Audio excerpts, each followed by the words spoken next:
nama saya Tikus Romanes Tepu dengan NIM 21030631. Saya berasal dari Prodi Peternakan B, kelompok 3. Adapun tujuan saya membuat video ini yaitu untuk memenuhi tugas praktikum produksi ternak unggas yang diampu oleh Ibu Insinyur Tati Widianasari SPT MP IPM.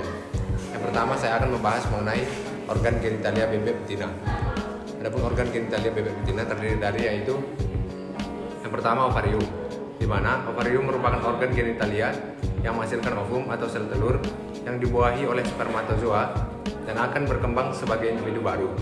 Ovarium juga menghasilkan estrogen dan progesteron.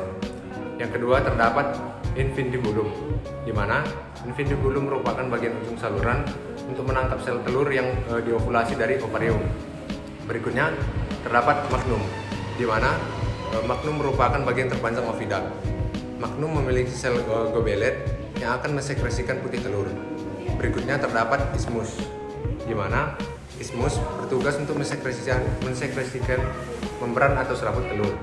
Isthmus bagian terkecil oviduk saluran yang mengangkut ovum setelah diovulasi, juga merupakan saluran yang mengangkut sperma dan tempat terjadinya fertilisasi. Berikutnya terdapat uterus, di mana uterus disebut juga glandula kerabang.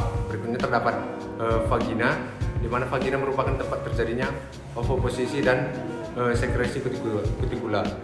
Berikutnya terdapat kloaka, di mana kloaka merupakan bagian paling ujung tempat dikeluarkannya telur.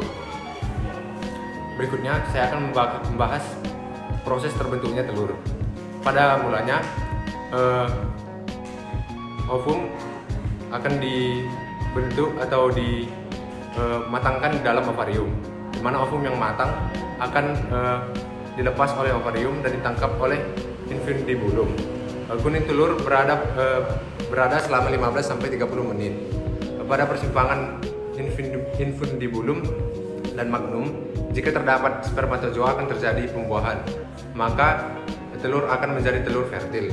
Dan jika tidak terjadi pembuahan, maka telur akan menjadi telur steril. Berikutnya, kuning telur akan masuk ke bagian magnum, di mana pada bagian magnum putih telur akan disekresikan, di mana proses ini membutuhkan waktu selama 3 jam. Berikutnya, telur akan masuk ke isthmus, di mana di isthmus telur akan dibungkus oleh membran sel yang membutuhkan waktu selama 1,5 jam. Berikutnya, telur akan masuk ke uterus, di mana terjadi pembentukan selaput kerabang atau kerabang telur yang membutuhkan waktu 18 hingga 21 jam.